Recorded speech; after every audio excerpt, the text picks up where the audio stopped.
Bapak Ibu, rekan-rekan guru SD Fakultas Teknik, baik kabar pertama puji dan syukur kita panjatkan kehadirat Allah Subhanahu wa Ta'ala, Tuhan yang Maha Esa yang selalu melimpahkan rahmat karunia, kesempatan kesehatan, sehat jasmani dan rohani, sehingga pada hari ini kita masih dapat melaksanakan tugas kita. Salah satunya adalah melaksanakan kegiatan sosialisasi pengibasan budaya positif modul 1.4 di SD 14 Natesri kepada rekan-rekan guru SD 14 Natesri. Baik, pertama-tama sekali saya ucapkan terima kasih kepada rekan-rekan guru SD 14 Natesri atas waktu dan kesempatannya. Kemungkinan dari jam 10.21 sampai 1 jam ke depan ya kita akan melaksanakan sosialisasi atau pengimpasan dari budaya positif dari modul 1.4. Diharapkan nantinya Bapak dan Ibu yang dapat mendengar apa yang sudah saya buatkan, apa yang saya presentasikan dari modul 1.4 ya pada PowerPoint. Baik Bapak dan Ibu yang saya hormati, langsung aja menyingkat waktu ya. Jadi itu sebagai pengantar tadinya. Sekali lagi saya ucapkan terima kasih atas kehadirannya, yang mana saya memilih waktu pada hari ini karena mengingat ya banyak tugas-tugas yang harus dikerjakan. Mungkin kita setelah ini ya kegiatan ya persiapan perpisahan, kemudian setelah perpisahan nantinya tanggal 10 ya kita akan mengadakan rapat kenaikan kelas. Maka dari itu saya mengambil waktunya pada hari ini, mengingat kalau tidak ada waktu lagi setelah pada hari ini, mengingat sebentar lagi akan ya menjelang libur semester kenaikan kelas. Baik Bapak Ibu yang saya hormati, ya menyingkat waktu langsung aja. Acara yang pertama tadi adalah sambutan atau pengantar dari saya, kemudian pembacaan doa, dan selanjutnya nantinya adalah sesi yang terakhir adalah penyampaian materi.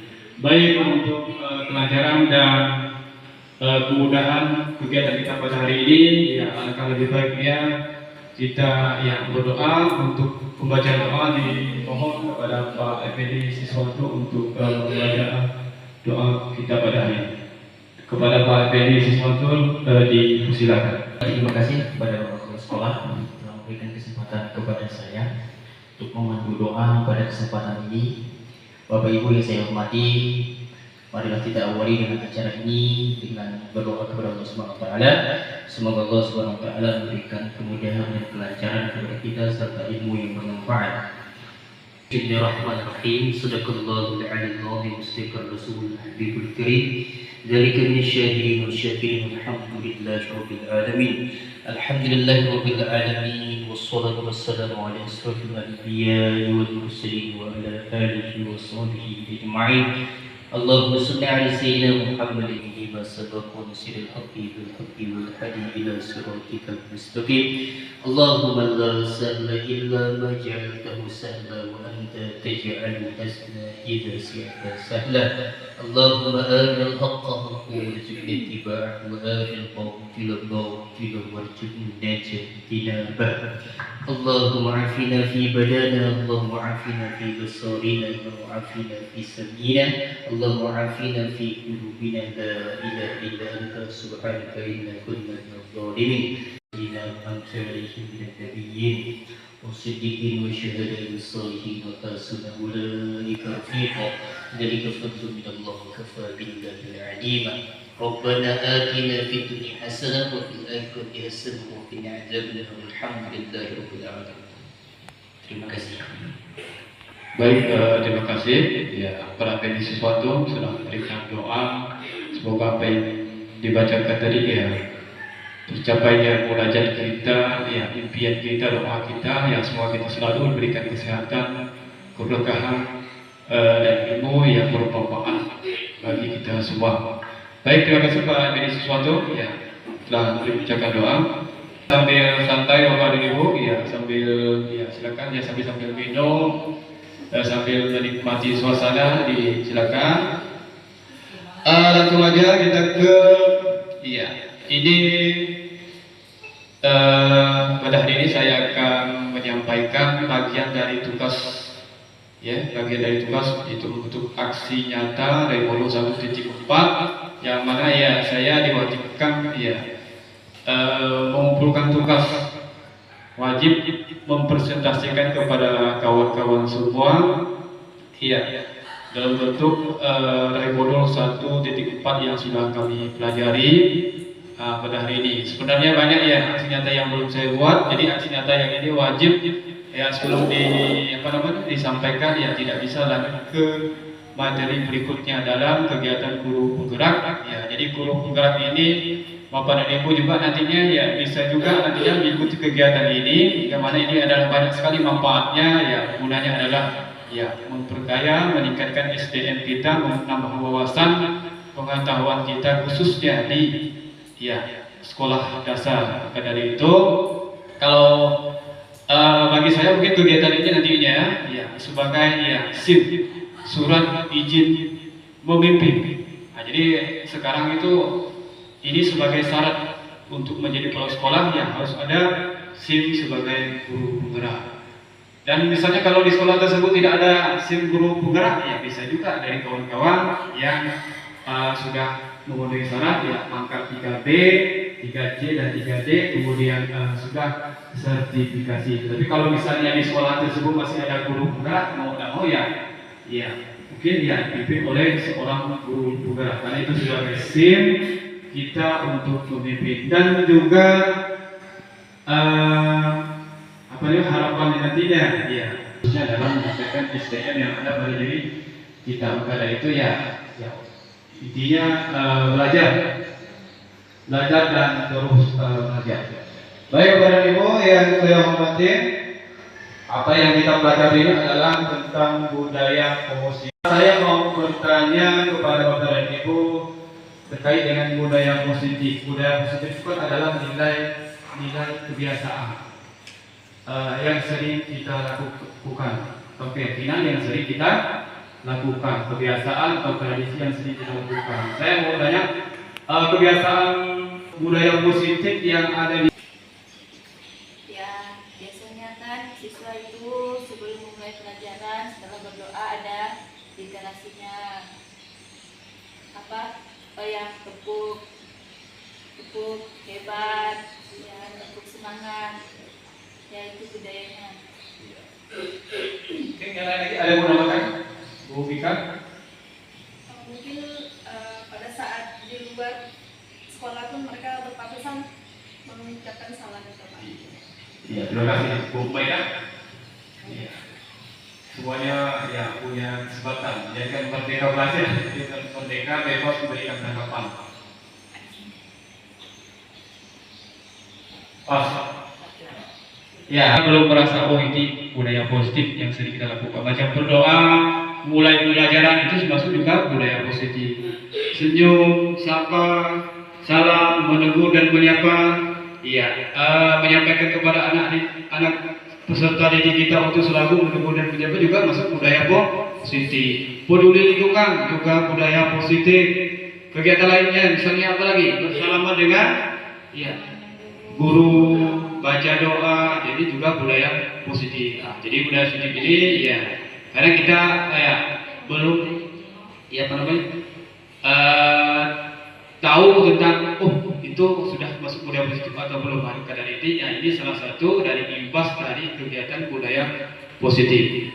Baik Bapak dan Ibu yang saya hormati, langsung aja. Iya. Tujuan kegiatan kita pada hari adalah yang pertama adalah memahami konsep pendidikan Nur Ki Hajar Dewantara yang berhubungan dengan budaya positif dan lingkungan positif di sekolah yang berpihak pada murid. Kemudian melakukan evaluasi dan refleksi tentang praktik disiplin dalam pendidikan Indonesia secara umum untuk mendapatkan pemahaman baru mengenai konsep disiplin positif untuk menciptakan murid dengan profil Pancasila. Yang berikutnya adalah memahami peran sebagai guru untuk membangun budaya positif dengan menerapkan konsep disiplin positif dalam berinteraksi dengan murid.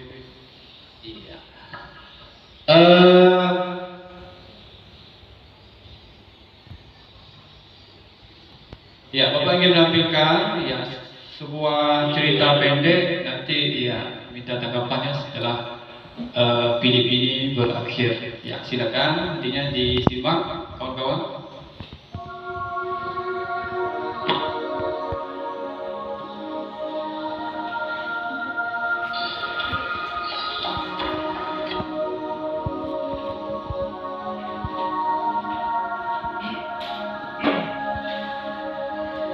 Assalamualaikum warahmatullahi wabarakatuh.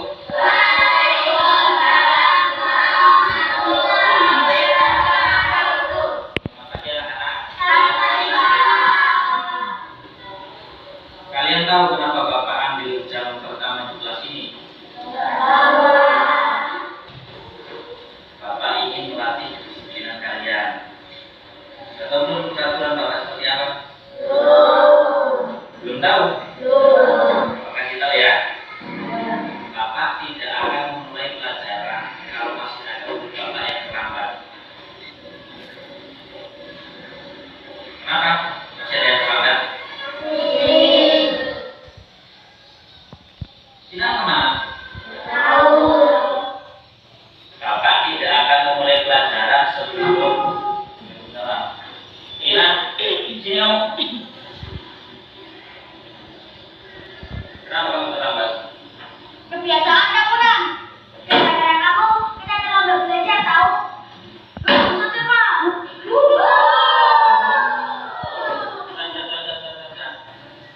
Ina, kamu duduk.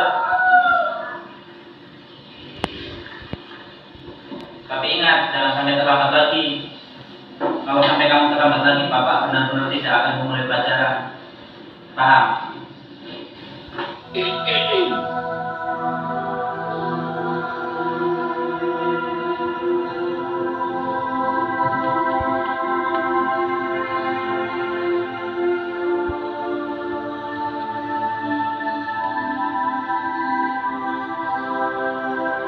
Selamat pagi anak-anak. Selamat pagi, Pak. Inam belum masuk. Baru benar.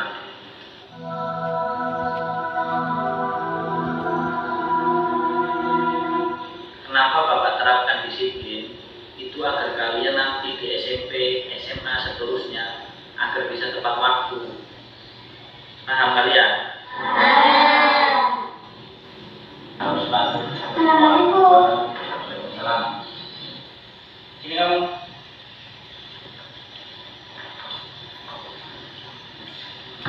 Kenapa kamu terlambat tadi? Kenapa? Kenapa kamu diam?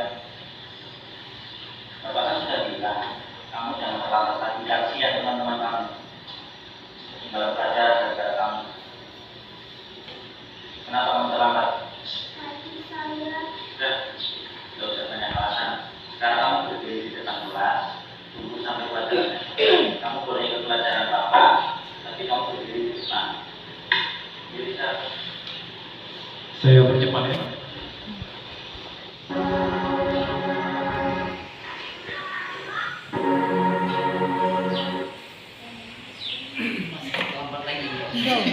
Jom pelan lagi. Kita sama nanti yang pegang SMA. Tadi anak-anak,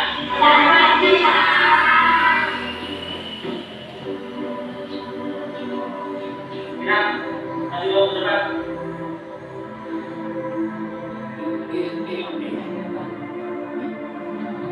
Ini udah hari keempat.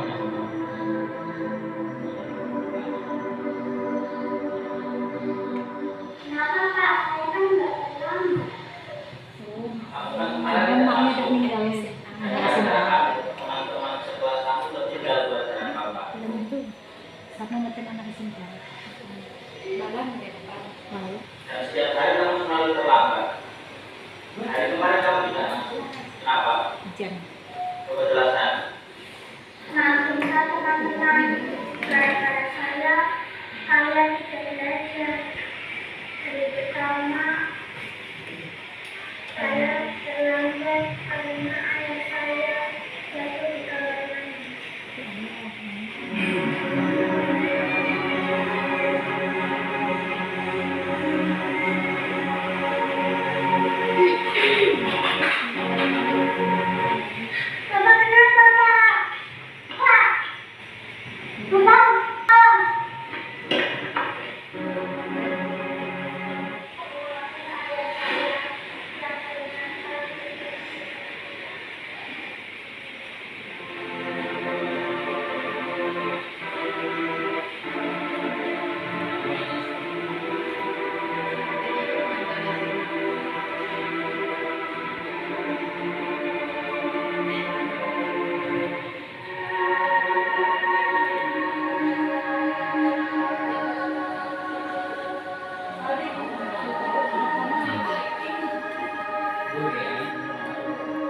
sebagai seorang guru itu sebelum menghakimi seorang anak atau memukul seorang anak, kita tanya dulu alasannya itu kenapa. Tadi kan ceritanya terlambat, tanya dulu kenapa terlambat datang ke sekolah. Kemudian setelah mengetahui alasannya, kita memberikan masukan positif lah kepada peserta didik yang lain agar mereka kan juga tahu, oh ini alasannya terlambat karena orang tuanya yang sedang sakit, karena sedang mengurus orang tuanya. Jadi itu kan dapat menambah nilai-nilai positif kepada peserta didik yang lainnya. Jadi peserta didiknya itu tidak main hakim sendiri asal menuduh tanpa tahu sebuah alasan.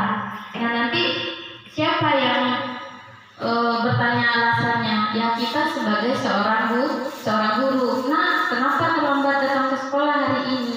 Itu kan dapat memberikan, dari pertanyaan kecil tersebut dapat memberikan contoh atau masukan yang baik pada peserta didik yang lainnya. Sekian sih Pak tanggapan. Untuk apa yang disampaikan Ibu Rosita, itu sangat, saya secara pribadi sangat setuju. Pertama, yang kedua saya ingin memberikan saran mungkin kepada kita bersama atau kepada saya pribadi. Video tersebut mengajarkan kepada saya bahwa ketika kejadian itu terjadi pada anak, mungkin saya tidak perlu mengulang apa yang disampaikan Ibu Rosita, tapi poin yang kedua yang ingin saya sampaikan bahwa menjadi seorang guru itu ketika menemukan anak didik, kasusnya hampir sama seperti yang video yang kita saksikan bersama. Menjadi guru itu ketika terjadi seperti itu, alangkah lebih baiknya kita tidak menjatuhkan anak di depan teman-teman yang lain.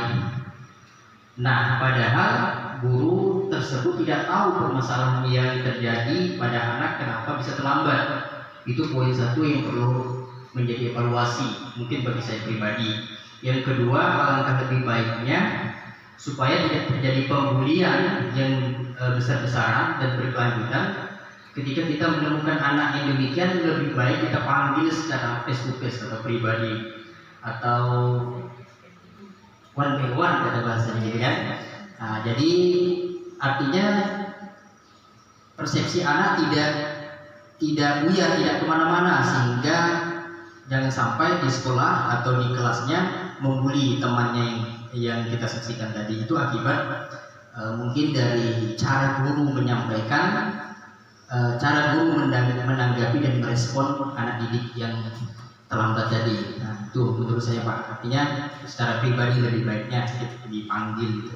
Oke, terima kasih. Respon, masukan dan pendapat ya terkait dengan video tadi, ya apa yang Bapak dan Ibu sampaikan ya memang benar. Ya, kita tidak boleh terkait dengan disiplin selalu menghardik anak, lalu ya membuat kesan yang tidak baik. Wah, apa anak ini tidak masuk? Ya, lalu seharusnya kita sebagai guru ya tentunya punya perasaan dan toleransi. Nah, boleh kita langsung menghardik anak, wah, kenapa kamu tidak masuk? Lalu alasannya ya ini dan itu yang dapat membuat anak-anak tidak bisa belajar gara-gara terlambat tadinya. Ya kita tentu ya sebagai seorang manusia punya ya toleransi dan perasaan yang gimana. Kita tahu nantinya akan kita pelajari ya bagaimana nantinya itu pembahasannya di segitiga restitusi, bagaimana caranya. Kita tanya dulu apa yang terjadi. Nggak boleh kita langsung menghakimi anak ya lalu ya seolah-olah dari anak tersebut jadi dibully. Jadi mungkin itu seperti itu. Jadi sebagai seorang guru ya kita diharuskan, disarankan punya sikap yang apa? Ya sikap yang bisa menyimpulkan, bisa menyelesaikan. Bagaimana ketika ya terjadi masalah di kelas? Nah, ini masalah di kelas nih. Nah, maka dari itu ya harus kita selesaikan dengan baik dan benar kepada siswa-siswi kita sebelum ya terjadi hal-hal yang tidak diinginkan. Baik, terkait dengan budaya positif ya atau ekosistem positif ya. Jadi tugas kita ya sesuai dengan filosofi Bapak Ki Haji Abdul Ghani adalah tugas guru itu adalah menuntun menuntun, mendidik, membimbing dia. Karena anak ini udah dibentuk sesuai dengan kodrat alam dan kodrat zaman. Jadi anak itu dapat tumbuh dan berkembang sesuai dengan perkembangan zaman. Kita ambil contoh perbandingan dengan hidup tumbuhan. Jadi seorang petani dalam hakikatnya sama kewajiban dengan seorang pendidik yang menanam padi. Misalnya hanya menuntut tumbuhnya padi. Jadi ia dapat membagi kondisi tanah dari tanaman padi, memberi pupuk, air, membasmi ulat-ulat, jamur yang mengganggu hidup tanaman dan lain sebagainya. Dikaitkan dengan ini, jadi ketika kita nanam padi, tidak mungkin padi itu tumbuh jagung, ya kan? Pastinya tumbuh padi. Begitu juga dengan anak-anak kita. Kita paksa anak-anak didik kita itu untuk menyukai pelajaran matematika tidak mungkin juga, karena anak itu sudah dibentuk sesuai dengan karakter, bakat dan minatnya masing-masing. Jadi tugas kita adalah menuntun anak, membimbing anak supaya anak mencapai kebahagiaan, kesenangan dalam belajar yang sesuai dengan tujuan pembelajaran yang disampaikan. Jadi itu terkait dengan tugas kita. Tugas kita adalah menuntun. Jadi dikaitkan sama dengan seorang petani. Jadi kalau seorang petani kan dia mengolah, bagaimana cara mengolah tanahnya, kemudian memelihara tanaman padi, memberi pupuk supaya padinya tumbuh subur. Begitu juga dengan kita nantinya, bagaimana cara membimbing anak-anak kita supaya tercapai cita-citanya anak tadi yang sesuai dengan bakat dan minatnya. Karena dari sekian banyak anak di kelas itu bakat dan minatnya itu pastinya berbeda-beda. Ada yang hobinya menggambar, ada yang hobinya menari, ada yang hobinya misalnya berlari, ada yang hobinya mungkin pelajaran matematika. Nah, jadi tidak bisa kita paksakan dari siswa-siswi kita yang ada di kelas. Kemudian selanjutnya adalah pertanyaan pemantik. Hukuman dapat mendisiplinkan anak. Kira-kira setuju atau tidak ya? Ayo. Tidak setuju. Kemudian hukuman dengan hal positif seperti membaca atau membersihkan halaman sekolah dapat meningkatkan disiplin anak. Kira-kira setuju atau tidak? Hukuman yang seperti ini, hal positif seperti membaca, membersihkan halaman sekolah. Kalau kita biasa sering yang kita lakukan ada suruh ambil sampah. Karena tidak mengerjakan PR lalu ambil sampah di luar kelas. Ini yang sering kita lakukan. Ini namanya konsekuensi. Boleh atau tidak setuju atau tidak nih? Setuju. Kemudian memberi penghargaan dapat meningkatkan motivasi belajar anak. Setuju ya. Jadi ini topik yang kita pelajari hari ini adalah disiplin positif dan nilai kebajikan universal, teori motivasi, hukuman dan penghargaan, restitusi, keyakinan kelas, kebutuhan dasar manusia dan dunia berkualitas, restitusi, 5 posisi kontrol, kemudian segitiga restitusi. Jadi kalau misalnya tidak tersampaikan semua karena mengingat waktu, nanti kita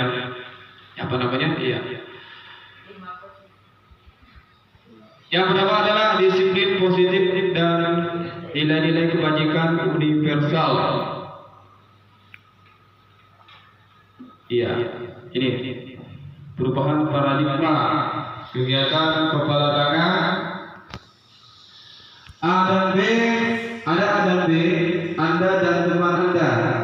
Sobeklah secari kertas kecil, tulislah benda sesuatu yang sangat berharga untuk Anda, letakkan di salah satu tangan Anda dan buka benda tersebut dengan segala daya. Bola sebuah kepala teman Anda akan mencoba dengan sekuat tenaga dengan berbagai cara untuk meminta berikan benda tersebut. Kepada ibu menuliskan sesuatu yang berharga nanti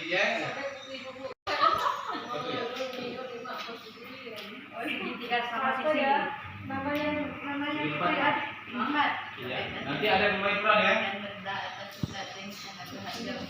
Apa yang berhati? Sebagai seorang B itu merayu, coba lakukan. Berarti masing-masing A, B ini. Satu ya. Satu, itu anak Melayu siapa? Satu dan ibu adalah nanti kita mana Terserah ya, terserah tuh. Terserah. Yang berharga. Iya. Jadi yang di peran B, iya. Nanti Kau nak apa? dia nantinya ya membujuk ya supaya yang A ini mau membuka Tambah tangan. Iya. Ikut aja. ibu punya Mika lah. Oh, jadi bujuk Nanti ya, siap. dan kedua dan Jadi gimana nih? Udah Pak Wasrana nih. Belum. Mas Mas berkilo. Kamika siswa harga. Mas berkilo. Yo. Tulis. Kalau ngancam nggak boleh ngancam, kalau B diancam. Iya. Tuh. Nah, yang itu apa? Nah, Ibu, Bung Mai dah. Itu Mika yang bisa. Aku yang dari. Nah, itu ya tadi. Jadi kalian baju dulukan ya. Tapi Saya- kan jangan kan nanti tidak mau. Bu Dia, Bu Des ya. Ayo Bu Des dengan Bu Mika ya. Silakan. Itu dia kan. Oh, udah nulis dulu. Kan dia dua lekat. Yang B merayu ya, silakan. Kita lupa kan ada pilihan. Siapa yang aku pegang? Set. Ngapa Bu Des? Anggap jadi dulu. Apa di tangan tuh? Oh, ada lah, benda nih. Bagi saya rasa Berharga. Enggak bisa. Sangat berharga nih. bisa untuk buat kita kaya. Bisa Pasti pastinya. itu biar saya dilihat kita bisa bagi dua. Enggak boleh. Ini harus. Enggak bisa. Jadi enggak apa-apa, rahasia aman dengan saya. Itu yang saya enggak suka tuh. Ini sangat berharga nih, enggak boleh dikasih tahu sama siapapun. Iya kayak sejenis apa gitu. Ini benda nih. Ada sekali berarti ya. Iya sangat berharga, makanya enggak kasih tahu. Nah, saya enggak bilang sama siapa-siapa. Benar. Enggak bisa lah. Iya. Kacamata ibu udah bilang. Ini bisa dikelabui. Saya tuh emang kayak gitu biasanya. Saya tuh kalau di depan saya tuh jaga amanah, Bu. Oh, tetap ya. Enggak apa-apa. Dan saya amanah. rating Enggak, masalahnya udah sering nih nemu kayak gini nih. Anda sering kecewa ya. Oh iya, Kalau saya bisa dalam. membuat kecewa Ibu. Dalam sekali kecewanya, makanya nih sesuatu yang sangat berharga nih tidak bisa Boleh lihat sih. Ya. kita bisa karena saya namanya barang Ya, berharga kalau milik mungkin nggak kita bisa sendiri. kekerasan lagi lah. Ambil kayu tuh. Kalau gitu biar saya Oh, nggak bisa. Silakan. tahankan apa yang dipegangnya. Oke, cukup. Darinya terkait dengan jadi apa yang peran yang dimainkan dari posisi A dan posisi B itu adalah teori kontrol atau teori pilihan ilusi kontrol. Ilusi kontrol itu mengontrol murid. Jadi terkait dengan hal itu, jadi kita terhadap siswa seperti itu juga. Ada siswa yang misalnya, ya apa yang kita sampaikan. Ya, kita maunya kita kontrol siswa itu ya memahami apa yang kita sampaikan. Ya, ketika dia belum meyakini dirinya untuk bisa mengizinkan untuk dikontrol, ya tentunya dia tidak bisa mengontrol, bisa apa namanya, menjawab ya apa yang kita inginkan. Jadi teori kontrol ini sangat penting.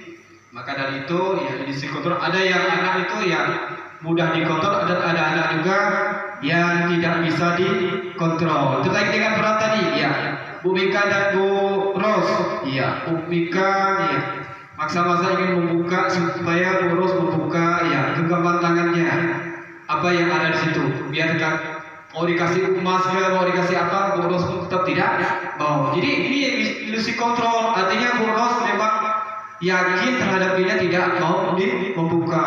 Dan juga ada siswa juga yang bisa mau membuka ya disampaikan apa namanya, mau membuka artinya membuka diri untuk dikontrol oleh orang lain. Nah, jadi itu terkait dengan kontrol. Kemudian ilusi bahwa kritik dan membuat orang merasa bersalah dapat menguatkan karakter. Selanjutnya mesti bahwa semua muatan positif efektif dan bermanfaat. Jadi ya kegiatan-kegiatan yang positif itu ya juga bermanfaat nantinya apa yang kita sampaikan kepada siswa dan siswi kita. Kemudian ilusi bahwa orang dewasa memiliki hak untuk memaksa. Ini benar, nyata yang terjadi, paradigma yang terjadi bahwa orang dewasa ini adalah memiliki hak untuk memaksa. Dan ada anak juga yang tidak ingin membuka keyakinan dirinya terkait apa yang dipaksa oleh orang lain. Jadi ini adalah teori kontrol sesuai dengan perubahan paradigma. Kemudian kita berusaha memahami pandangan orang lain tentang dunia. Semua perilaku memiliki tujuan. Tujuan adalah tujuan untuk mempertahankan apa yang diyakini tadinya. Bisa jadi mungkin ini barang yang sangat berharga, ini harus saya pertahankan. Jadi itu terkait dengan keyakinan. Kemudian Anda tidak bisa mengontrol orang lain, betul nggak ini? Ya betul juga, kita tidak bisa mengontrol orang lain. Sebelum orang lain itu mengizinkan untuk dikontrol. Kemudian kolaborasi dan konsensus menciptakan pilihan baru. Kolaborasi artinya bekerja kelompok dengan kawan-kawan di kelas, baik di kelas ataupun mungkin di bapak dan ibu bisa juga berkolaborasi. Kemudian berpikir menang-menang dan menang kalah bisa jadi. Selanjutnya tentang disiplin. Berasal dari bahasa Latin disiplina yang artinya belajar. Ini paradigma juga sesuai dengan teori yang didapatkan dari ini, yang dituliskan dari buku ini. Jadi paradigma disiplin ini tidak berubah, artinya belajar. Kalau dulu disiplin itu adalah aturan. Jadi sekarang disiplin diri membuat orang menggali potensi menuju sebuah tujuan apa yang dia hargai. Namun dalam budaya kita, makna kata disiplin telah berubah menjadi sesuatu yang dilakukan seorang pada orang lain untuk mendapatkan kepatuhan. Kecenderungan umum adalah menghubungkan kata disiplin dengan ketidaknyamanan, bukan dengan apa yang kita hargai atau pencapaian suatu tujuan mulia. Itu jadi terkait dengan disiplin. Saya mau bertanya, mungkin pemahaman kita tentang disiplin itu seperti apa? Kalau ini kan paradigmanya sudah berubah. Ada yang mungkin bisa menyampaikan? Silakan. Disiplin mungkin mengharapkan siswa atau orang lain sesuai dengan aturan kita gitu Pak. Mengharapkan sesuai dengan aturan kita maksudnya yang positif. Mengharapkan aturan sesuai dengan keinginan kita sesuai dengan yang positif. Yang lain mungkin ada yang ingin menambahkan? Silakan. Saat untuk mematuhi sebuah aturan. Saat mematuhi sebuah aturan. Yang lain lagi mungkin ada yang menyimpulkan? Silakan. Belajar mentaati, belajar mentaati aturan. Bagaimana cara kita belajar mentaati aturan yang dibuat oleh sekolah untuk dipatuhi dan dilaksanakan oleh siswa-siswi kita. Jadi itu adalah terkait dengan disiplin. Jadi disiplin adalah berasal dari disiplin yang artinya belajar.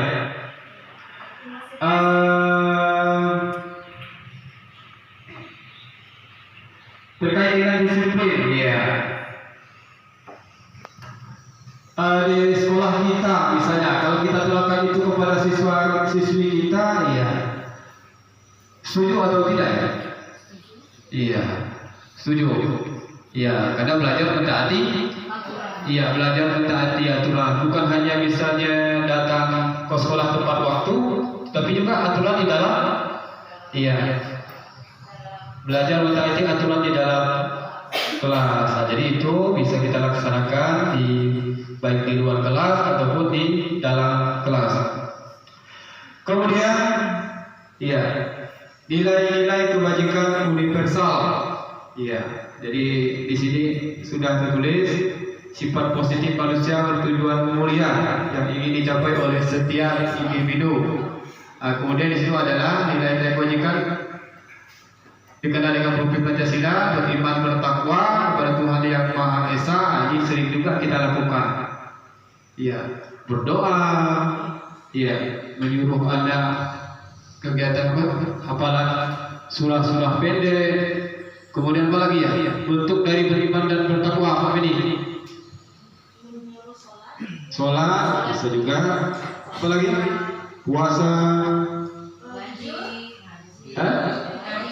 Jujur ngaji. Jadi ini kegiatan yang sifatnya beriman dan bertakwa. Jadi sesuai dengan visi kita kemarinnya. Kalau yang ini mungkin ya membutuhkan karakter, ya, beriman dan bertakwa kepada Tuhan yang Maha Esa. Jadi anak-anak nantinya dilatih ya untuk ya memahami bagaimana cara beriman bertakwa kepada Tuhan yang Maha Esa sesuai dengan ya agama yang diyakini. Mandiri, iya, mandiri anaknya ya. Ada yang bisa menyebutkan mandiri? Mandiri apa misalnya tanpa Iya, iya, tanpa disuruh sudah bisa. melakukan dengan kesadaran sendiri. Iya, tampil percaya diri ya. Iya, bisa maju ke depan, disuruh ya, tidak berani, disuruh jadi pemimpin upacara siang, disuruh apa lagi? Ya, kegiatan-kegiatan yang tadi ya artinya bisa menumbuhkan semangat percaya diri. Kemudian bernalar kritis, ya, berpikir kritis, ya, berani mengekspresikan, mengeluarkan pendapat. Kemudian berkebinaan global, bergotong royong dan kreatif. Nah, ini ya nilai-nilai yang kebajikan universal yang diharapkan. Jadi kemarin kita sudah bentuk visi ya. Jadi dari profil Pancasila yang diharapkan ini ya mungkin mudah-mudahan ada salah satu yang bisa kita kembangkan di sekolah kita sesuai dengan aset yang ada. Selanjutnya teori motivasi, hukuman dan penghargaan institusi. Teori motivasi perilaku manusia.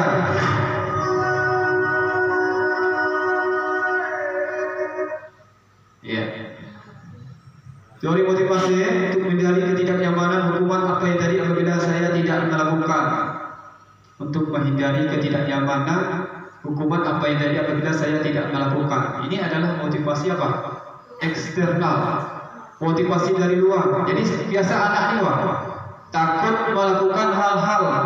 Wah, kalau saya tidak mengerjakan PR, pasti saya akan dihukum. Nah, ini motivasi eksternal, bukan yang motivasi internal atau intrinsik yang muncul dari seorang siswa dan diri siswa. Biasa siswa seperti itu kan ini banyak yang kita alami di sekolah kita. Ya, tidak mengerjakan PR dapat takut dihukum. Kemudian untuk mendapatkan imbalan dari orang lain, apa yang akan saya dapatkan apabila saya melakukan. Ini juga motivasi dari eksternal supaya dapat apa? Hadiah, supaya dapat penghargaan.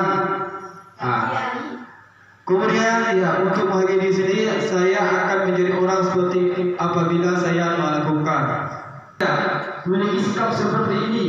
Karena kita tahu disuruh orang tua ya belajar. Nah, ada orang tua yang kita belajar sudah belum isi PR, sudah belum isi tugas yang dikerjakan, tidak ada. Kalau saya mungkin ya, kalau sekarang ya tanpa kita mengarang dan membimbing anak ya pasti tidak dikerjakan. Jadi anak-anak sekarang motivasi internalnya ya kurang. Dari 100% mungkin ada beberapa persen ya terkait dengan karena itu ya takut mungkin pada ya takut hukum, takut tidak dapat bisa jadi takut tidak dapat nilai. Makanya dengan disiplin merdeka menurut Ki Hajar Dewantara, ini bapak pendidikan kita ya 100 tahun yang lalu ya ini Bapak Ki Hajar Dewantara. Merdeka itu artinya tidak hanya terlepas dari perintah, akan tetapi juga cekap buat pemerintah diri sendiri. Artinya ya memiliki motivasi intrinsik, memiliki dorongan yang sangat kuat ingin belajarnya. Nah, jadi itu adalah kaitan dengan merdeka. Selanjutnya, ya dihukum oleh penghargaan. Ya, hukum oleh perhagaan. Ini pengaruh jangka pendek dan jangka panjang. Ya, bisa juga jangka panjangnya, jangka pendeknya kalau tidak ada perhagaan dan tidak rajin belajar lagi. Jangka panjangnya, ya, jangka panjang ini adalah sesuatu yang diharapkan kepada siswa kita. Perhagaan menghukum, perhagaan dapat mengurangi ketepatan, perhagaan tidak efektif, perhagaan merusak hubungan. Benar atau tidak? Merusak hubungan. Bisa jadi ya, mungkin karena ya prestasi yang belajar di kelas itu ya dalam satu semester ya bertukar di semester 1 ya tukar ke semester 2, juara 1, juara 2. Ini juga dapat merusak hubungan antara kawan yang satu dengan kawan yang lain. Makanya ya di kurikulum Merdeka itu ya ada sekolah yang sudah menerapkan tidak memberikan prestasi, tidak membacakan pengumuman. Jadi teorinya seperti inilah dia. Jadi dikaitkan dengan itu, jadi perhagaan itu dapat merusak hubungan antara yang satu dengan yang lainnya. Jadi ini teori tentang dihukum oleh perhagaan. Dihukum oleh perhagaan selanjutnya, ya perhagaan menurunkan kualitas. Iya, bisa juga. Kalau tidak diberi penghargaan, ya tidak ada motivasi. Kemudian penghargaan mematikan kreativitas, penghargaan mengurangi motivasi intrinsik, ya motivasi belajar yang muncul dari dirinya sendiri, dari dalam dirinya.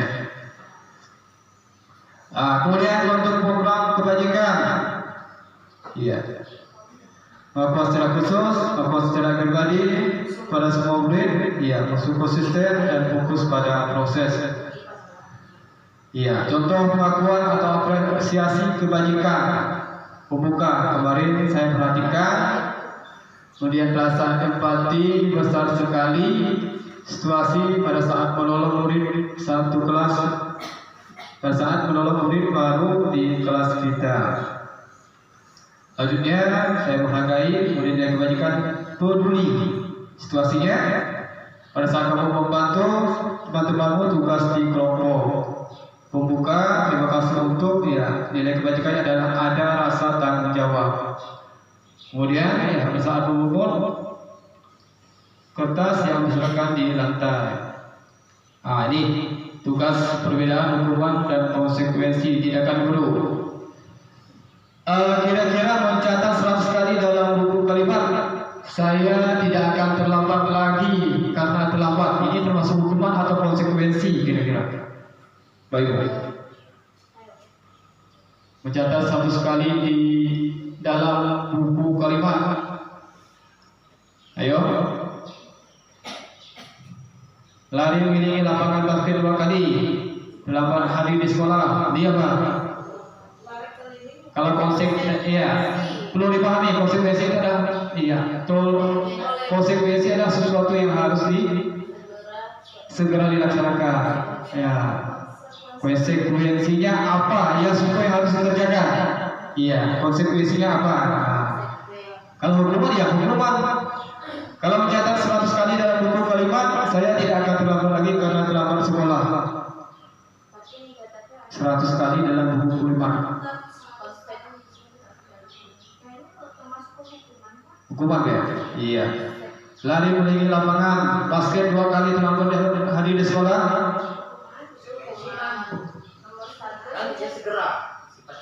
Kalau yang tadi kayaknya konsekuensi di atas ya. Iya. Nomor 1 konsekuensi, nomor 2 hukuman. Murid diminta push up 15 kali.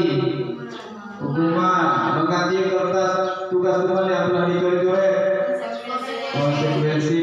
Murid disuruh untuk tidak mengenakan sepatu seharian di sekolah.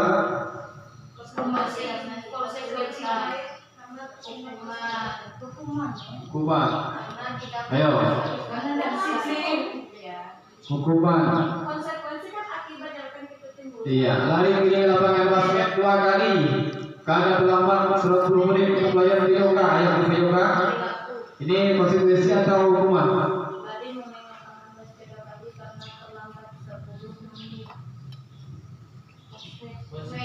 Iya, ini coba ini ya. Yang di atas hukuman, iya. Yang di bawah hukuman juga, ya dari ini murid diminta push up hukuman, mengganti tugas rumah yang dipelajari ini konsekuensi, membersihkan rumah air dia ini konsekuensi, iya. Murid suruh tidak menggunakan sepatu ini hukuman. Lari mengelilingi lapangan basket 2 kali ini konsekuensi. Ini perbedaan hukuman dan konsekuensi. Hukuman, ya sesuatu yang menyakitkan yang harus terjadi. Kalau konsekuensinya ya sesuatu yang harus terjadi. Kalau hukuman yang lebih menyakitkan kayaknya, iya lebih berat. Sakit hati sambil mengerjakan sakit geram, ya sakit hati. Waktu lagi antara perbedaan antara hukuman dan konsekuensi. Beda. Kalau Iya. konsekuensi itu timbul dari diri, oh ini karena aku sekali. Iya. Kalau hukuman kan Dia memang membuat kesalahan. Jadi ini ya perbedaan antara hukuman. bahkan mereka pada saat kejadian juga, Bu, contohnya tidak mengerjakan PR, sebelum PR kan dikerjakan di rumahnya. Bu, boleh nggak sih PR dikerjakan sekolah? Sebenarnya mereka minta keringanan kan tadi, karena kalau dari hukum tuh pasti dikasihkan spesial atau tulisan itu. Dia tuh pengen yang lebih ringan, yaitu mengerjakan sebelum pembelajaran itu dimulai gitu kan. Jadi dia minta keringanan itu. Jadi dia merasa sebenarnya memang salah gitu. Tapi kalau misalkan lebih bisa diringankan hukumannya, dia merasa bersalah setelah konsekuensi dari tersebut. Tapi dia nggak salah. Tapi dia minta keringanan gitu Bapak. Kalau nggak ada waktu. Tapi kan kalau misal pas belum mulai Jadi pelajaran, kira-kira seperti yang mana? Jika kalau murid kita melakukan hal-hal yang seperti ini, yang konsekuensi itu ada yang hukuman. Kalau untuk paradigma yang sekarang ini, Konsekuensi. iya. Kalau misalnya tugas itu selagi bisa dikerjakan ya baik, walaupun tidak ya jadi masalah. Ya jadi masalah. Lalu kalau mungkin ya zamannya gaya belajarnya seperti dahulu mungkin ya saat itu disiplinnya sangat luar biasa. Kalau sekarang mungkin ya karena perubahan paradigmanya mau nggak mau kita mengikuti perkembangan zaman ya seperti itu berarti ya. Iya. Iya. Kalau di zaman dulu kan yang namanya hukuman kan kita ngadu ke orang tua, malah kita itu dimarahkan kan, kalau dibela gitu Bang. Nah, jadi untuk sikap hukuman tuh kalau di sekolah tuh mungkin hanya keluar masuk keluar apa nih kayaknya sih karena di rumah tuh nggak ada konsekuensi yang dapat oleh orang tua gitu. Orang tua nggak ada dukung. Bukan dukungan berarti. Iya, kalau kita zaman dulu kan kalau udah dipanggil sama guru takut aja sama guru pasti dipanggil lagi. Nanti kita terapkan konsekuensi. Jadi konsekuensi kayak Jadi itu bedanya ya sekarang. Kalau dulu kan hukuman ya hukuman wajib. Iya, mau ngadu ke orang tua pasti kaku, malu kan ya. Nah, kalau sekarang ya hukuman di sekolah ngadu ke orang tua bisa-bisa dibelain oleh orang tuanya. Jadi ya mau tahu ya ini zamannya paradigma perubahan ya.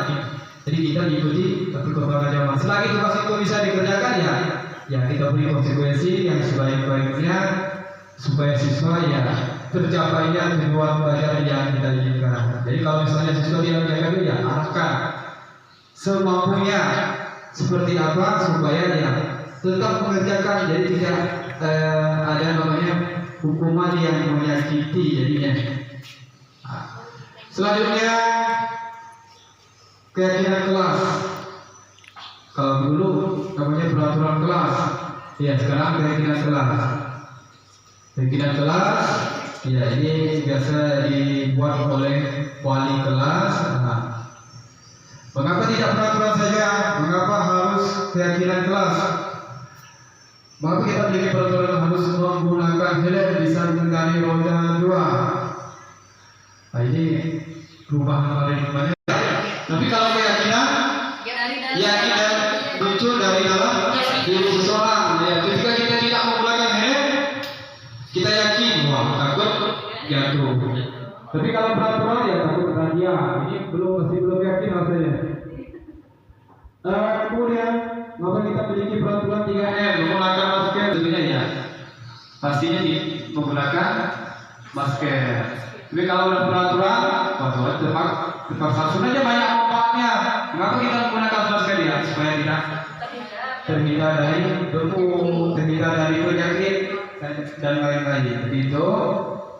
Kemudian maka kita melakukan peraturan harus datang tepat waktu pada saat mengikuti pelatihan.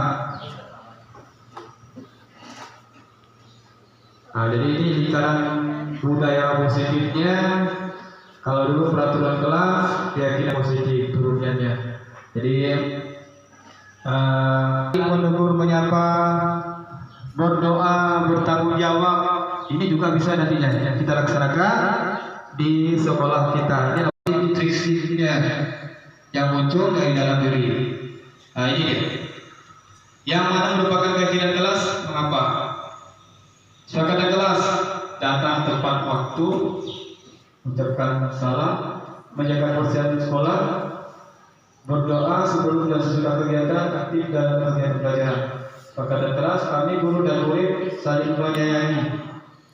Kami murid yang semangat belajar. Kami murid yang pergi dengan teman. Ini adalah tata tertib yang pertama. Yang kedua, kesepakatan kelas. Ini bisa kita buat, bisa kita laksanakan nantinya di kelas kita ya. Setiap tahun, awal tahun belajar baru. Jadi kita buat kajian kelas atau kesepakatan kelas. Nah ini selalu kembalikan buku ke tempatnya, keyakinan kelas. Langsung ya. Nah. Jadi tanggung jawab, dilarang mengganggu orang lain. Keyakinan kelas adalah menghormati. Kalau di peraturan kelas dilarang mengganggu orang lain. Jadi pada nikmatnya berubah, menghormati orang lain. Peraturannya ini sebenarnya tata tertib ya. Kalau kita dulu ya. Ya, tata tertib. Hadir sekolah 15 menit sebelum pelajaran dimulai. Keyakinan kelasnya menghormati orang lain, berkomitmen. Dilarang melakukan kekerasan. Jadi keyakinan kelas selamatan dan menghormati orang lain. Dilarang menggunakan narkoba. Keyakinan kelasnya berubah jadi kesehatan. Bergantian atau menunggu giliran menghormati orang lain, ya bersabar. Gunakan masker, ya keyakinan kelas kesehatan dan keselamatan. Jangan berlari di kelas atau koridor, ya keselamatan dan keamanan. Ini yang merupakan keyakinan sekolah atau kelas yang bisa disepakati antara guru dan siswa. Nantinya Bapak dan Ibu bisa juga nantinya membuat keyakinan kelas dengan stiker yang ada nanti ditempel. Datang tepat waktu misalnya untuk siswa, membersihkan kelas sesuai dengan jadwal pikir. Nanti siswa ya dari stiker yang itu ditempel, itu namanya kesepakatan kelas. Yang pastinya adalah kalau saya melihat ya lingkungan lah yang paling utama ya. Jadi bisa dibuat nanti yang kebersihan kelas terkait dengan keyakinan kelas. Jadi nantinya buat peraturan. Kemudian ini ya, contoh keyakinan kelas. Kelas 1, setiap anggota kelas perlu belajar. Nah, ini bisa dilihat pada Ibu ya. Keyakinan kelas 5. Ya, kelas 7. Ya. Ya, kebutuhan dasar manusia. Nah, ini kebutuhan dasar kita yang kita miliki. Rasa kasih sayang dan diterima ini pasti ya kita miliki rasa ini ya di kebutuhan utama nih. Ya, disayangi oleh orang tua. Ya kan ya ini disayangi oleh pasangan kita. Ya kan ini pasti ya kebutuhan yang kita miliki.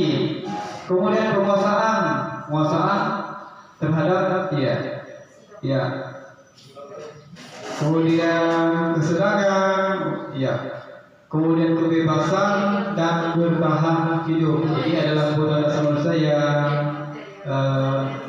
kita miliki. Kemudian 5 posisi kontrol. Nah ini, apa itu restitusi? Nah, restitusi adalah proses menciptakan kondisi bagian murid untuk memperbaiki kesalahan mereka sehingga mereka bisa kembali pada kelompok mereka dengan karakter yang lebih kuat. Restitusi juga merupakan proses kolaborasi yang mengajarkan murid untuk mencari solusi untuk masalah dan membantu murid untuk berpikir tenang. Nah, ini adalah salah satu materi restitusi, ciri-ciri restitusi. Nah, ini ada 9 ciri, bisa dilihat pada ibu. Kemudian segitiga restitusi, ya, ada validasi kebutuhan, menstabilkan identitas dan menanyakan keyakinan. Nah, ini bisa kita selesaikan. Misalnya kita menanyakan kepada siswa validasi kebutuhannya, kamu tentunya punya alasan mengapa melakukan itu. Menstabilkan identitas nih. Ada cara yang lebih efektif untuk mendapatkan apa yang kamu butuhkan. Kemudian di bawahnya, setiap orang pasti pernah melakukan kesalahan. Kamu bukan satu-satunya yang pernah melakukan ini. Selanjutnya, nilai-nilai apa yang telah kita sepakati. Kamu ini menjadi orang seperti apa. Jadi ini bisa kita laksanakan untuk menyelesaikan masalah di kelas kita terkait misalnya ya, ada siswa yang mencontek, ada siswa yang marah-marah ketika dicontek oleh kawannya, ada siswa yang terlambat datang sekolah. Ini bisa kita laksanakan dengan menggunakan segitiga restitusi. Jadi segitiga restitusi ini adalah proses menciptakan kondisi bagi murid untuk memperbaiki kesalahan mereka. Ini bagian dari kegiatan menstabilkan identitas lainnya. Ya, guru berkata, guru salah itu hal yang manusiawi, tidak ada manusia yang sempurna. Seperti kemarin ya, saya menstabilkan identitas. Ternyata ya, Ridho itu sering dicontek, kerjanya sering dicontek oleh kawannya. Emang benar, Pak Egi Pak sering dicontek PR saya Pak. Nah, jadi ternyata memang benar, bukannya saya macam di percakapan yang diubah macam sandiwara atau santai, sejak benar-benar terjadi. Nah, jadi itu kaitannya dengan itu. Mungkin biasa yang sering contek itu bisa jadi ya marah. Kenapa kamu marah? Ya alasannya ya kita boleh mengerjakan, dia banyak contek, ya kan? Betul lah. Jadi kegiatan ini bisa kita stabilkan dengan menstabilkan identitas, kita selesaikan. Berbuat salah satu hal itu yang manusiawi. Bisa jadi mungkin Ridho ini marah, berkata kasar kepada dia. Ya. Jadi terkait dengan itu, ya semua masalah yang ada di kelas itu bisa kita selesaikan. Jadi kita bisa menyelesaikan masalah ini. Bapak tertarik untuk mencari tahu apa yang sebenarnya. Ini adalah bagian dari menstabilkan identitas. Jadi menanyakan apa yang terjadi. Ini ya, ketika kita mengambil murid, ini kan adalah biasa yang di sekolah kita ini kan ya guru BK nih, Pak untuk Kurniadi sering nanya, apa kamu nangis nggak diganggu oleh kawannya, ya kan? Ini bagian dari menstabilkan identitas. Kemudian validasi tindakan yang salah. Kamu juga bisa melakukan hal yang lebih buruk, tapi kamu tidak melakukan. Ini pertanyaan yang bisa kita gunakan. Kamu pasti punya alasan mengapa melakukan hal itu.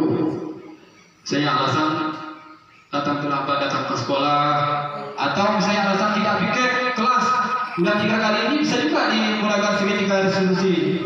Pak SD misalnya tidak pernah piket di kelas, ini laporan dari ketua kelas, lapor kepada wali kelas. Jadi bisa kita selesaikan dengan menggunakan segitiga restitusi supaya siswa dapat melaksanakan kewajibannya dengan baik dan benar. Kemudian menaikkan keyakinan.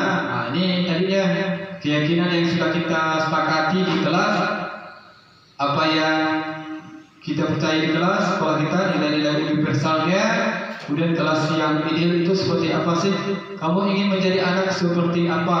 Nah, itu bentuk pertanyaan yang bisa kita laksanakan, kita lontarkan kepada anak. Kemudian apa yang kamu rasakan ketika kamu melakukan itu? Kamu mau jadi orang seperti apa? Ini bentuk dari menanyakan keyakinan.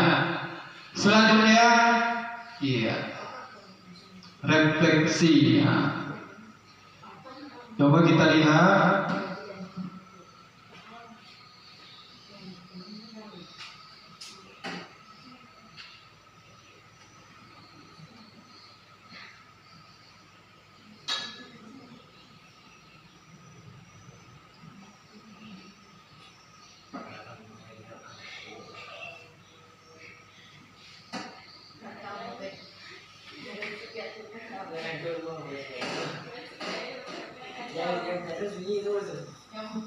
Nih.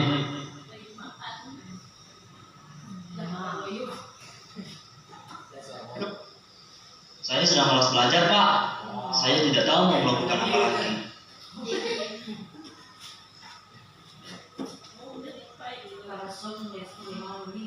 Assalamualaikum, Pak. Izin. Waalaikumsalam. Wah, apa kabar, Fauzan? Silahkan duduk. Saya sedang malas belajar, Pak. Saya tidak tahu mau melakukan apa lagi. Lalu, saya mengajak teman buat bermain bola di luar lingkungan sekolah. Oh begitu. Kadang kita memang muncul rasa malas belajar. Mungkin karena jenuh atau karena hal lain. Iya, Pak. Sekarang saya sedang jenuh belajar. Baiklah Fauzan, tak apa. Tapi hanya karena malas belajar, lantas kamu boleh melanggar peraturan sekolah dengan memanjat pagar. Tidak juga, Pak. Maaf, Pak. Saya salah. Tidak apa-apa. Setiap kita terkadang juga sering melakukan kekeliruan. Lalu sikap seperti apa yang kamu yakini, Fauzan? Harusnya saya bisa menghargai guru, Pak, dengan tetap di kelas. Kemudian menyampaikan kendala belajar saya, bukannya menghasut teman-teman buat bolos mengajak pagar sekolah, Pak. Baiklah. Lalu apa rencana kamu untuk memperbaiki masalah ini? Izinkan saya minta maaf pada guru ya, Pak, dan teman-teman juga. Kamu sudah menyadari kekeliruanmu. Lalu apa kamu tahu dengan konsekuensi dari tindakanmu ini? Siap, Pak. Saya siap menerima konsekuensi dari guru kelas. Lalu apakah peristiwa ini akan terulang lagi, Fauzan? Tidak, Pak. Saya sangat malu jika mengulangi kesalahan ini lagi. Baiklah, semangat belajar ya. Kalau Edi gitu, aduh, hari. Jadi itu bagian dari cerita ya segitiga restitusi. Jadi harapan kita kira-kira ya bisa lah kita selesaikan kegiatan seperti ini dengan menstabilkan identitasnya, validasi tindakan yang salah, dan menanyakan keyakinan. Jadi terkait dengan itu harus kita terapkan kepada siswa-siswi. Bisa siswa?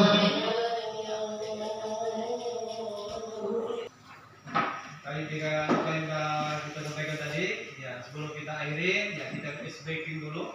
Silakan ya salah satu, ya beri semuanya. Silakan kawan-kawan semua. Menara. Menara. Salah, di atas menara.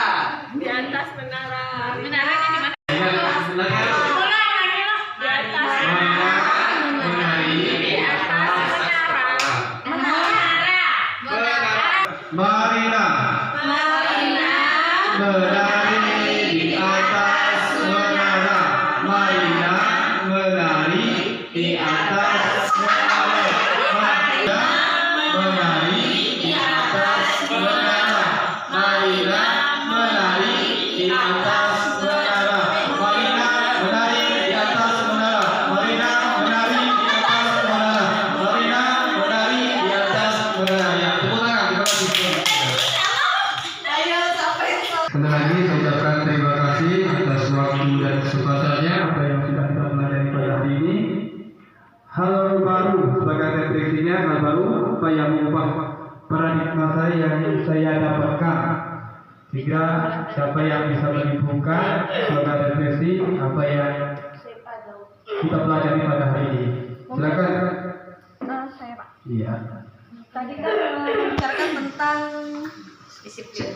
Tadi kan membicarakan tentang disiplin. Ya, kita tahu kan disiplin itu termasuk kayak peraturan gitu ya. Ternyata disiplin itu adalah pembelajaran tadi kan. Nah, jadi mungkin itu yang saya dapatkan hal yang baru karena kan untuk paradigma baru ini kan baru saya dapatkan hari ini. Ada yang lain lagi. Ya, saya sudah sedikit menyimpulkan terkait dengan refleksi terkait dengan ya, disiplin. Jadi disiplin ini kan adalah belajar mentaati aturan. Jadi kalau dulu ya aturan yang harus ditaati, sekarang ya belajar bagaimana sih mentaati aturan supaya aturan itu bisa dilaksanakan dan dilaksanakan oleh siswa-siswi kita. Dan banyak lagi juga paradigma yang kita pelajari pada hari ini adalah ya terkait dengan hukuman dan konsekuensi, ya, dan juga tadi yang signifikan restitusi, bagaimana menyelesaikan validasi identitas, validasi tindakan yang salah dan menanyakan keyakinan kepada siswa-siswi kita. Jadi itu bagian dari budaya positif yang harus kita terapkan kepada siswa-siswi kita supaya siswa-siswi kita tidak melaksanakan kesalahan tadi, tidak mengulangi apa yang masalah yang terjadi di kelas. Yang tentunya masalah ini bisa menyebabkan kelas tidak bisa berjalan dengan yang kita inginkan. Jadi dengan mengadakan kegiatan-kegiatan seperti itu, mudah-mudahan budaya positif di sekolah kita bisa kita laksanakan. Kemudian perasaan apa yang muncul selama mengikuti kegiatan ini, khususnya mengenai makna disiplin dan motivasi intrinsik. Saya mau melihat kalau makna disiplin dulu dan sekarang, zamannya dulu mungkin ini zamannya Pak Ki Hajar Dewantara. Mereka menulisnya bukunya yang zaman dulu terbitnya sekitar 100 tahun yang lalu. Paradigmanya saya sekarang siswanya beda dengan yang dulu. Nah, maka dari itu mungkin penulisan mereka sesuai dengan karakter dan bakat minat siswa-siswi kita sekarang, keadaan yang sekarang. Jadi polanya berubah dengan kondisi anak-anak zaman sekarang, yang mana susah sekali dibentuk, susah sekali dibimbing. Dengan pola seperti itu mungkin kita bisa, tugas kita adalah kembali sesuai dengan filosofinya Pak Ki Hajar Dewantara, adalah menuntun, membimbing murid supaya anak itu mencapai kebahagiaan sesuai dengan yang diinginkan, sesuai bakat dan minat. Artinya tidak bisa memaksakan kehendak. Ketika anak tidak menyukai pelajaran matematika, tidak mungkin juga kita paksakan. Jadi tugas guru sekarang adalah menuntun anak supaya tidak sesat, tidak sesuai dengan tercapai arah dan tujuan. Dan motivasi intrinsik, ini yang perlu kita sampaikan kepada anak-anak dengan keyakinan kelas. Bagaimana memunculkan motivasi intrinsik ini kepada siswa-siswi, kesadaran ini yang perlu disampaikan. Arahan dari kita sebagai guru ini wajib kita sampaikan kepada siswa-siswi kita. Kemudian yang terakhir, saya akan menjadi guru yang seperti apakah setelah mengikuti kegiatan ini? Tentunya harapan adalah guru yang lebih baik, guru yang menyenangkan bagi siswa, guru yang menggunakan IT, guru menggunakan media pembelajaran. Sekarang kita asetnya ada. Bapak dan Ibu tentunya ini masih muda-muda, masih segar-segar. Ini aset kita untuk mendisiplinkan anak, untuk mencerdaskan anak. Menggunakan IT. IT yang ada di sekolah ini kan bisa kita manfaatkan, bisa kita gunakan untuk mencapai visi yang ada. Ini adalah harapan yang setelah mengikuti kegiatan ini. Baik kepada Ibu, mungkin sebelumnya saya ucapkan terima kasih atas kehadirannya, atas waktunya dari kegiatan ini yang sudah menyediakan waktu. Mudah-mudahan harapan kita dari pencapaian sosialisasi ini dapat kita simpulkan, dapat kita gunakan, dapat kita aplikasikan kepada siswa-siswi kita supaya ya sesuai dengan tujuan pembelajaran yang kita inginkan.